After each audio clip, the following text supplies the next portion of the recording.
Hello viewers, আসসালামু আলাইকুম। আজকে হাজির হয়েছে তেলাপিয়া মাছের তেল ঝাল রেসিপি নিয়ে। তেলাপিয়া মাছ হয়তো আপনারা অনেকভাবেই রান্না করে খেয়েছেন, তবে আমার মতো করে একবার তেল ঝাল বানিয়ে দেখুন। স্বাদ হবে অসাধারণ আর গরম ভাতের সাথে জাস্ট জমে যাবে। আশা করি আমার আজকের রেসিপি আপনাদের কাছে ভালো লাগবে। আমার চ্যানেলটি আপনাদের কাছে সাবস্ক্রাইব না করা থাকলে অবশ্যই সাবস্ক্রাইব করার অনুরোধ রইল। তেলাপিয়া মাছের তেল ঝাল করার জন্য এখানে আমি নিয়েছি তেলাপিয়া মাছ। আর তেলাপিয়া মাছটা ভালো করে কেটে ধুয়ে নিয়েছি। মাছটা ধোয়ার সময় উষ্ণ গরম পানি এবং লবণ দিয়ে ধুলে মাছ থেকে আর কোনোরূপ আষ্টে গন্ধ আসবে না।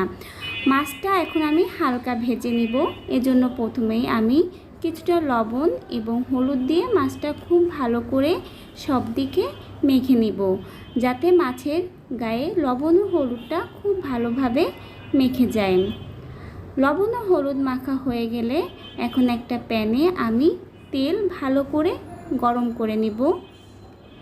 তেলটা যখন খুব ভালো করে গরম হয়ে যাবে তখন এর ভিতরে আপনারা লবণ হলুদ মাখা মাছগুলো দিয়ে দিবেন। মাছটা দিয়েই আপনারা উল্টাবেন না। যখন দেখবেন মাছের একটা সাইড ভালো করে ভাজা হয়ে যাবে, উল্টিয়ে অন্য সাইডটাও আপনারা ভেজে নেবেন। মাছগুলো বাদামি করে ভেজে নিতে হবে। খুব বেশি শক্ত করে মাছটা ভাজবেন না। যখন দেখবেন মাছটা বাদামি করে ভাজা হয়ে গেছে তখন আপনারা মাছগুলো তুলে নেবেন। এখন আরও একটা কড়াই আমি ভালো করে গরম করে নিয়ে তেল ঝাল করার জন্য পরিমাণ মতো তেল দিয়ে দিলাম। আর তেলের পরিমাণটা এখানে কিছুটা বেশিই দিবেন। আর এর ভিতরে দিয়ে দিলাম কুচি করা পেঁয়াজ, আর সাথে দিয়েছি ফালি করা কাঁচা ঝাল।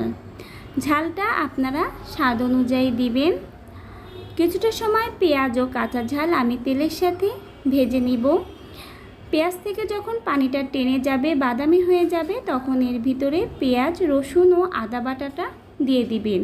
তেল ঝালটা করার জন্য মশলার পরিমাণটা আপনারা এখানে একটু বেশি রাখবেন। আমি মশলাগুলো একসাথে বেটে এর ভিতরে দিয়ে দিয়েছি।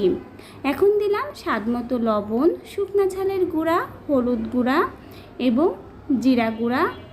মশলাগুলো একে একে দিয়ে আমি ভালো করে তেলের সাথে মশলাগুলো কষিয়ে নিব। ভিডিও দেখার মাঝে সকল বন্ধুদের কাছে অনুরোধ রইল, অবশ্যই কিন্তু ভিডিওটা লাইক করে দেখবেন। অসংখ্য বন্ধুরা সুন্দর সুন্দর কমেন্ট করেন, তাদের কাছে অনুরোধ রইল অবশ্যই লাইক দিয়ে সুন্দর কমেন্ট করবেন এবং আমার সম্পূর্ণ ভিডিওটার সঙ্গে থাকবেন। আমার সকল বন্ধুদের ভিডিও আমি লাইক দিয়ে কমেন্ট করে দেখে আসি। মশলাটা খুব ভালো করে আপনারা তেলের সাথে ভাজবেন, এতে করে মশলা থেকে আর কোনো রূপ গন্ধ আসবে না।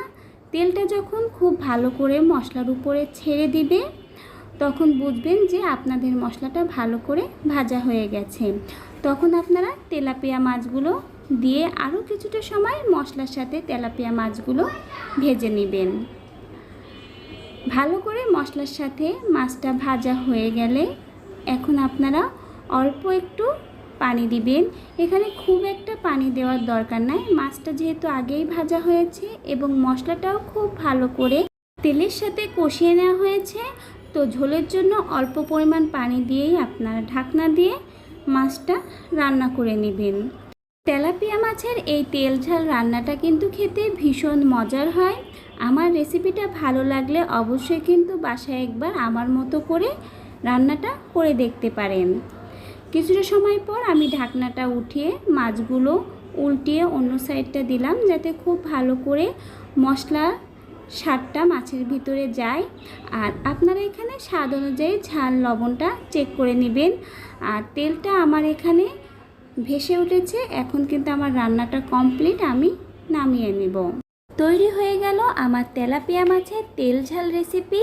যারা তেলাপিয়া মাছ খেতে পছন্দ করেন আশা করি একবার হলেও বাসায় এভাবে আমার মতো করে তেল ঝাল রেসিপিটা তৈরি করে দেখবেন। যে সকল বন্ধুরা আমার ভিডিওটার সঙ্গে ছিলেন তাদের সবাইকে জানাই অসংখ্য অসংখ্য ধন্যবাদ। নিত্য নতুন ভিডিও পেতে অবশ্যই আমার চ্যানেলটিকে সাবস্ক্রাইব করে পাশে থাকা বেল আইকনটা প্রেস করে দিবেন। দেখা হবে আবারও নতুন কোনো ভিডিও নিয়ে আপনাদের সঙ্গে। আজকের ভিডিও থেকে আমি এখানেই বিদায় নিচ্ছি।